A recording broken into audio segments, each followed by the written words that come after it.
You know, when you think about it, it's really mind-blowing how much students struggle today. I mean, if you're teaching high school or higher, you are probably an expert in your field. That means that you know what it is you're teaching every which way from Sunday. Not only that, you know how to, well, tell people about it in concise, comprehensible ways. And further, you know where people are going to struggle, you know what's going to cause confusion, and you know what to do about it. Beyond that, students have access to YouTube, Google. There's more help out there today than there has ever been at any time in history. And yet it seems like students are having a worse time than ever. Why is that? It just doesn't seem to make sense, right? Could it be that students are struggling because they're reaching their potential? That, you know, they're bumping up against what's possible for them to do? Or is it because they lack the prerequisite stuff that they really need? You know, the stuff they were supposed to learn last year. Maybe it's that. I don't believe that students are struggling any more than normal because they're bumping up against their potential. I think anytime you're learning something new, you're doing just that. I mean, I think there's a cushion between potential and, well, what it is you're doing right now. Performance or potential, there's like a fixed cushion. So the more you're performing, the higher your potential goes, and when you stop performing your potential, it drops. So that's not it. I do believe it's the prerequisite thing though. It seems like when they come to me, they don't know anything that they were supposed to have learned the previous year. I mean, what did that teacher do last year anyway? Surely that doesn't happen with me, right? I mean, one of the guiding questions in all of education is, how do you know when they know? Well, easy, right? I ask them, I talk to them, I ask them questions, I get to know what they're thinking, they share their thoughts, and I write good tests. And I grade them looking for, well, understanding. I know when they know. They don't leave my classroom and go to the next one only to have the next year's teacher be just as frustrated as I am, right? Well, my students are probably going to struggle just like they struggled when they came to me, because what ends up happening, the students don't really learn the material, they learn me, they learn you.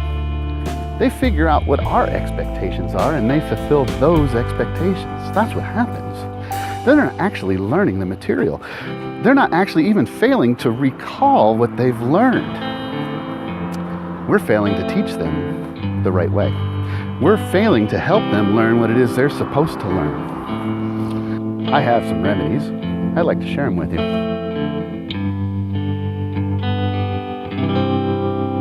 There are three things we have to keep in mind for this all to make sense. We're going to pull all three of these things together. First thing is, just because a student's right doesn't mean they know, and similarly, just because they're wrong doesn't mean they don't know. The second thing's a little bigger. There's a YouTube channel, Veritasium, and the host did some research on the effects of content-specific video and misconception of viewers. So what he did was he constructed an experiment where he gave people a pre-test, showed them a video, and gave them a post-test. There were two groups. One group, their video, wow, got a crow up there, really likes this topic. There were two groups. One group, their video was very straightforward. Here is the concept, this is the idea, and here you go, have at it. Students that watched that video, they reported that they enjoyed the videos. They were clear, concise, easy to understand. Great. They would actually recommend that video to other people. The problem was, even though that video correctly explained the concepts at hand, people didn't learn. In fact, even worse, people believed that they already understood what the video had said. So they were wrong, they failed to recognize that they were wrong, and they found confirmation that what they believe, the incorrect belief, was actually right. Students that watched that video did no better on the post-test than they had done on the pre-test. The second video though, did it a little bit differently. They approached the concept by dispelling the misconception. They would expose misconceptions as being wrong and then replace that misconception with, well, the correct understanding. People that watched that video didn't like it. It was confusing and unsettling and unpleasant, and they would not recommend it to their friends. However, those people, they doubled their score from pre to post test. They learned a lot. They just didn't like the process of learning. The third piece of the puzzle is work done by a man named Sugata Mitra. What he had done is put these computer kiosks in slums in India to observe how kids learn. What he found out, pretty powerful. Number one, kids learn what they want to learn. Number two, kids learn together. And number three, they don't need an expert. They don't need you to be an expert. That's right. So let's put all this together. Number one, just because they pass a test or can answer a question right doesn't mean that they really know. Number two, they don't need you to be the expert. If you just get up there and talk about what's right, they're not going to learn anything. And number three, they're going to learn what they want to learn. They're going to learn it together. And once again, they don't need you to be the expert. So let's put all this in action. You see, when you're introducing a lesson, if you don't do one of these two things, you're going to fail pretty epically. You better either create a lot of interest and curiosity, or you better dispel misconceptions right off the bat. You fail to do those two things and your effectiveness is greatly diminished. Now, this is a little tricky because, of course, teaching is highly nuanced. Whether you're introducing some big idea for the first time, or you're halfway through it, or it's review, kind of depends on how you unfold the lesson. But students, in order to learn and retain, they need meaningful activities. And they need to work on them together. They don't need you to be a guide. So you have to practice. You have to practice saying, I'm sorry, I can't help you. You have to ask another student, because the more I open my mouth, the worse it's going to be. The more I say, the less you're going to think, because I'm just going to tell you what's right. And unfortunately, it's not just about knowing what's right. It's about, well, learning how to figure out what's right. Also, students need to work together in groups of 3, but you can't really assign those groups because it's going to be artificial and canned, and it just doesn't work. Now, there's a whole lot of management that goes behind having students self-select their groups, but it's easier than you think. I'll get into that in another video, but they need to select their own groups. Now, suppose one group gets done really fast, no big deal. There's more than likely some things that they've assumed to be true that they don't really understand, and with just a little bit of questioning, they can dig deeper. Now, in these groups of 3, anybody that gets stuck, any group that gets stuck, they can send out somebody on a recon. They can go ask any other group any question they want, and they can come back and claim that information and that understanding and knowledge as their own. No big deal. Again, just to make sure it's all clear, you are not going around and guiding students. You are not answering questions yes or no. You might be asking questions, but mostly what you're doing, you're just encouraging kids. Hey, you're doing really good. Or, hey, what do you got there? Can you explain that to me? Now, after all that's done, and all those groups are working together, and we'll talk about that again in greater detail sometime in the future, but when all that's done, this is where you really can make a difference. After the students' time is up to work on their project, you have them return to their seats, and your job is to facilitate a discussion. You see, if they can come to the right understanding without it coming from you, they're really going to know. And that's what you want. You want them to really know.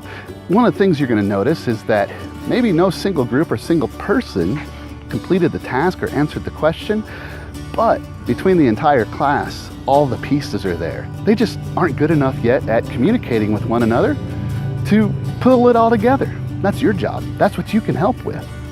So what you do is you have them sit back down and you ask, hey, what did you guys figure out? What do you know? What was confusing? After the student shares what it is that they came up with, you reiterate what they said. You just say, hey, this is what I hear that you said. And if they agree, you just ask the entire class, okay, this is what you say.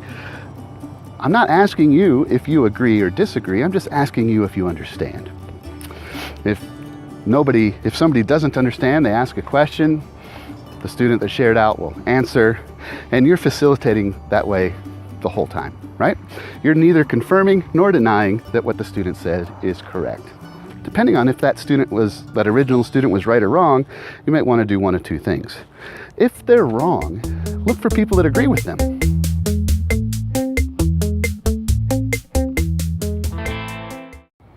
Explore, ask them for, evidence. Why do you agree?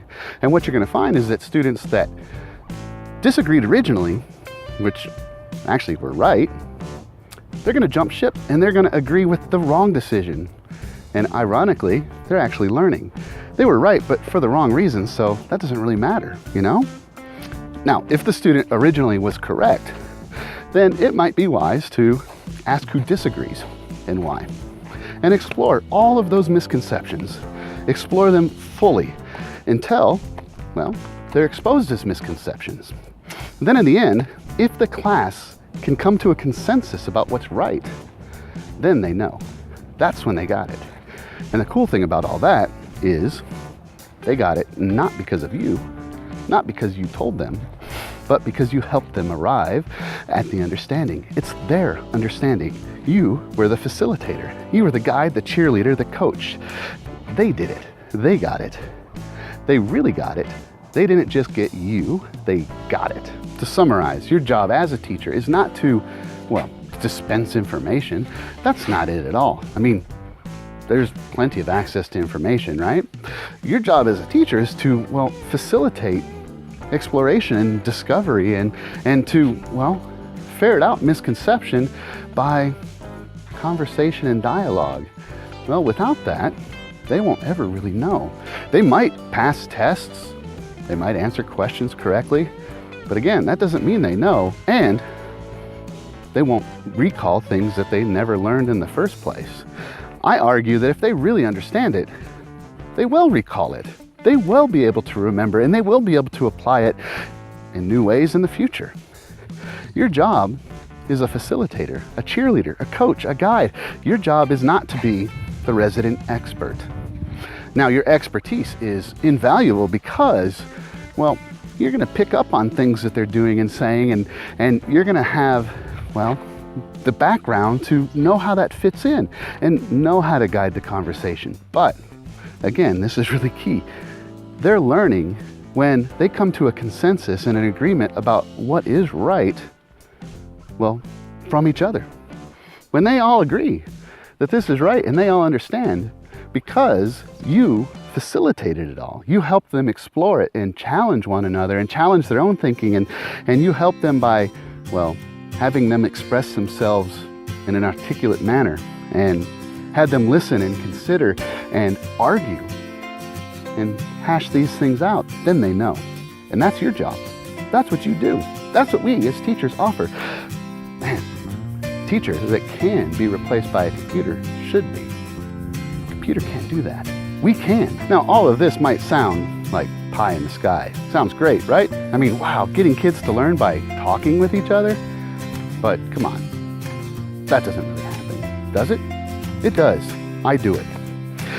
I teach this, one of the courses I teach is a program through Cambridge University, and at the end of the second year, students are tested, and if they pass these tests that are written and graded by Cambridge University, they're not multiple choice, they're handwritten, they're very conceptual in nature. If students pass at the end of their 10th grade year, what it says is that they are ready for college courses. Now, that's at the age of 15, at the end of their sophomore year. Most kids aren't ready. So, appropriately, here in my state of Arizona, only around 10% of students pass. In the nation, it's almost twice as good, but it's only around 18% of kids pass. But my kids, in the 3 years that I've had tested, I've only had 2 kids not pass. I had 88% of my first group pass and 100% of my second and third group pass. Beyond that, Cambridge awards this grade category of, distinction of noteworthy merit called A star. If AP test had a grade 7, that's kind of what it would be like. It's phenomenal. Remove my kids from well, the population of the group that tested last year, and in the entire country there were 2 people who got an A star. Just 2 out of the whole country. I had 4. 4 of my kids got it last year. Twice of what the rest of the nation did. And it's not because I have these magic words and these magic ways of discussing things and helping kids to understand because I say it so concisely and clearly. To the contrary, I say less. I am more of a facilitator. So I hope I've made it clear that the idea is they don't need us to tell them everything. Yes, we introduce ideas and we introduce some big concepts to them, but they're not going to learn it until they mess with it and try it and make mistakes. And it's the exploration of those mistakes together between students that makes them learn. Our job to be effective teachers is to facilitate those conversations where those misconceptions are ferreted out and replaced with, well, correct understanding. You see, it's not what you say, like not how you explain the material, it's more how you let them explain the material and explore it.